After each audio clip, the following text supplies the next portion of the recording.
Corona मामला बढ़ुची एभली परिस्थिति रे मास्क सबुठ बड़ अस्त्र आम आपण बारंबार अनुरोध करुचु जे मास्क पिंधु न्यूज 18 आरंभ कर एक नुआ अभियान मास्क पहनो इंडिया आपण शपथ करंतु जे पर्यंत महामारी अच्छी मुहर मास्क काढ़े ना आसतु खबर अभियान को आगू बढ़ेबा और नजर पकेबा सबुठार बड़ खबर उपर विवाद 3 कृषि आईन प्रत्याहार नहीं घोषणा कले प्रधानमंत्री नरेंद्र मोदी देशवासी को संबोधन बेले एने घोषणा कर मोदी कृषि आईन प्रत्याहार नहीं खूब शीघ्र संवैधानिक प्रक्रिया आरंभ करने को घोषणा करिसेंती प्रधानमंत्री संसदर शीत अधिवेशन रे एने संवैधानिक पदक्षेप नियाजिबो बोली कहिसेंती मोदी एथे सहित आंदोलन प्रत्याहार करने को कृषक संगठन गुड़ी को मोदी अनुरोध करिसेंते आंदोलनरत चाषी को घर को फेरिबा को प्रधानमंत्री अनुरोध मध्य करिसेंते तेबे कृषकक हितरे केंद्र सरकार पदक्षेप जारी रहिबो प्रधानमंत्री कहिसेंती जे मु जहा करिथिली कृषक मानक पई ही करिथिली जहा मु करूछि देश पई करूछि आपण मानक आशीर्वाद मोर कठिन परिश्रम कौन प्रसंग बाद देना आज मु आपण मानक भरोसा दे कहूँ जे मु आहुरी कठोर परिश्रम करुच्ची फलतः आपण मानकर स्वप्न एवं देशर स्वप्न साकार हो पार देशर 10 कोटी अधिक चाषी जमी 2 हेक्टर भी कम रही चाषी समस्या एवं असुविधा को अति निकटू देखि मोदी से कृषि और कृषक कल्याण को अधिक गुरुत्व दि जाउछे कृषकों को बीमा बजार और रोजगार देवा लगी योजना होइछे कृषि ऋण परिमाण 16 लाख कोटी को वृद्धि पाइछे देशर क्षुद्र चाषी हितरे नुआ कृषि आईन अणा जाइथिबा बोली कहिसेंते प्रधानमंत्री।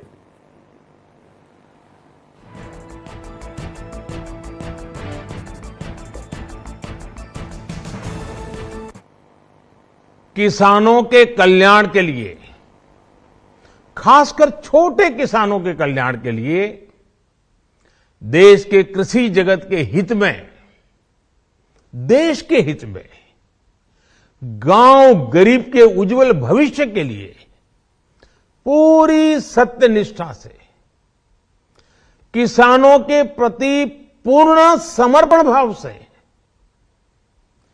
नेक नियत से ये कानून लेकर आई थी लेकिन इतनी पवित्र बात पूर्ण रूप से शुद्ध किसानों के हित की बात हम अपने प्रयासों के बावजूद कुछ किसानों को समझा नहीं पाए पूरे देश को ये बताने आया हूं कि हमने 3 कृषि कानूनों को वापस लेने का रिपील करने का निर्णय लिया है। इस महीने के अंत में शुरू होने जा रहे संसद सत्र में इसी महीने में हम 3 कृषि कानूनों को रिपील करने की संवैधानिक प्रक्रिया को पूरा कर देंगे। हमारी सरकार किसानों के हित में काम करती रही है और आगे भी करती रहेगी।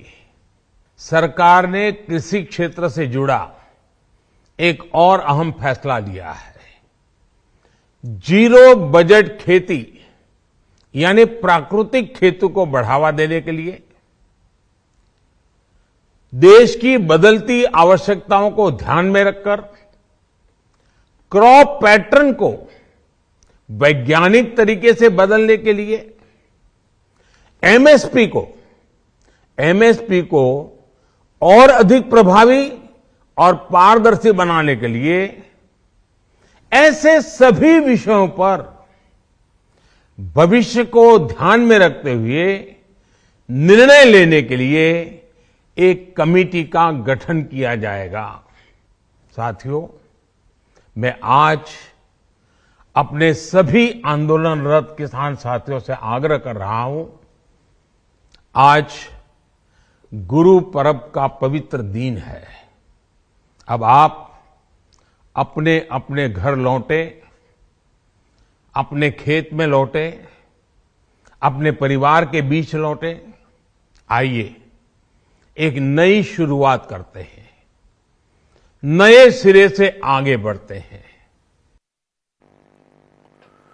नुआ क्रिश्चियन प्रत्याहार नहीं प्रधानमंत्री घोषणा पर कृषक नेता राकेश टिकायत कहते एवं तुरंत आंदोलन प्रत्याहार कराजिबो नाही। क्रिश्चियन संसद में रद्द नहेबा पर्यंत आंदोलन हटिबो नाही।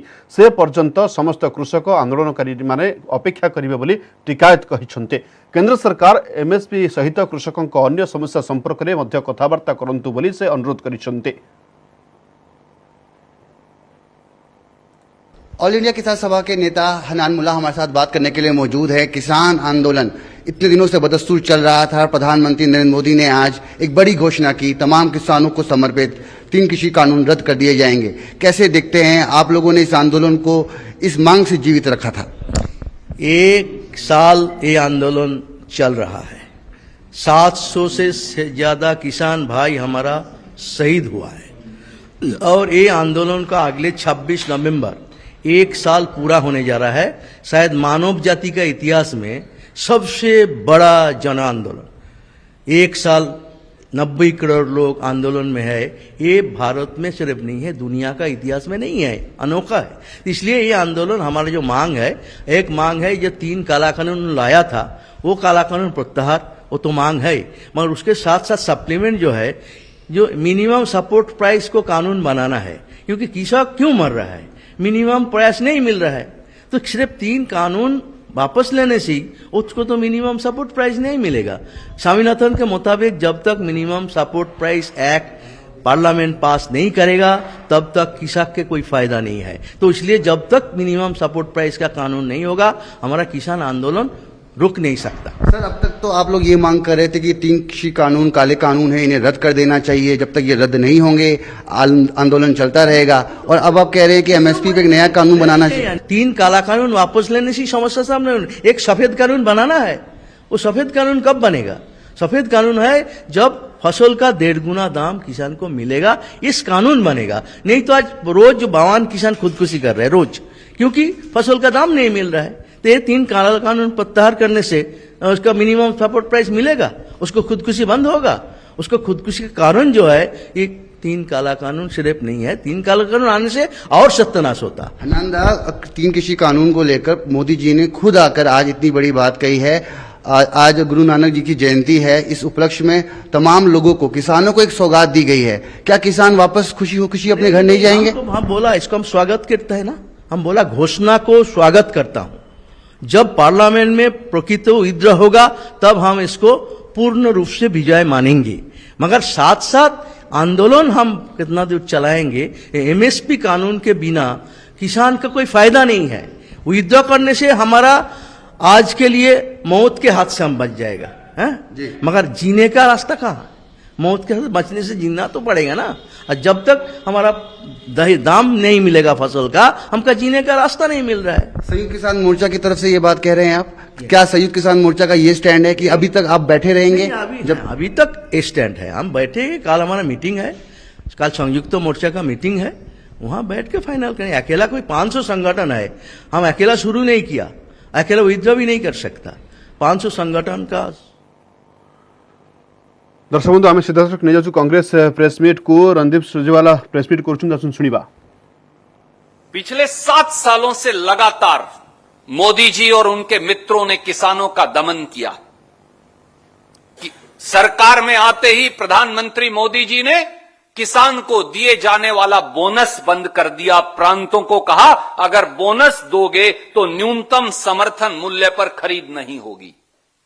मैं फिर याद कराऊं, पिछले 7 सालों में किसानों के जो उचित मुआवजा अधिकार कानून जो कांग्रेस लाई थी, उसे खत्म करने का षड्यंत्र किया गया। जब उन अध्यादेशों के खिलाफ समूचे विपक्ष राहुल गांधी जी के नेतृत्व में रामलीला ग्राउंड से खेत खलिहान तक लड़ा, तो वो अध्यादेश वापस लेना पड़ा। सुप्रीम कोर्ट में शपथ पत्र दिया कि लागत पर 50% मुनाफा देने का वादा करके सत्ता में आए मोदी जी ने कहा कि लागत पर 50% मुनाफा कभी दिया नहीं जा सकता।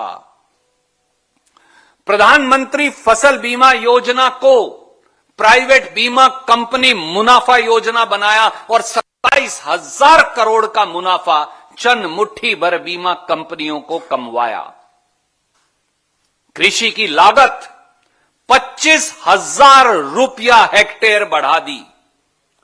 खेती पर टैक्स लगाकर, खाद पर टैक्स लगाकर, कीटनाशक दवाई पर टैक्स लगाकर, ट्रैक्टर पर टैक्स लगाकर, खेती के उपकरणों पर टैक्स लगाकर और डीजल पर 3 रुपया 56 पैसे से टैक्स 28 रुपया प्रति लीटर बढ़ाकर और आय दुगनी करने का वादे की बजाय किसान की आय 27 रुपया प्रतिदिन रह गई। काले कानून जो मोदी जी की देन थी और उनके षड्यंत्रकारी पूंजीपति मित्रों की, वो तो आज हार गए। पर 5 सवालों का जवाब हमारा प्रधानमंत्री जी से आज देश के किसानों, देश के खेत मजदूरों, देश के मंडी मजदूरों, देश के मंडी के छोटे छोटे दुकानदारों, उनके पल्लेदारों और गरीबों की ओर से हम मांगते हैं।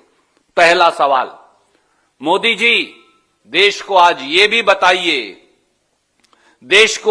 भी बताइए कि न्यूनतम समर्थन मूल्य किसान को मिले, इसका रोड मैप और रास्ता क्या है। दूसरा सवाल, किसान की आय फरवरी 2022 तक दुगनी करने का वादा किया था, पर एनएसओ भारत सरकार के मुताबिक इन सारे 5 और 6 किसान विरोधी ଏବେ ଆସନ୍ତୁ ଆମେ ଆପଣଙ୍କୁ ନେଇ ଯାଉଛୁ ନ୍ୟୁଜ୍ 18 ସ୍ୱତନ୍ତ୍ର କାର୍ଯ୍ୟକ୍ରମ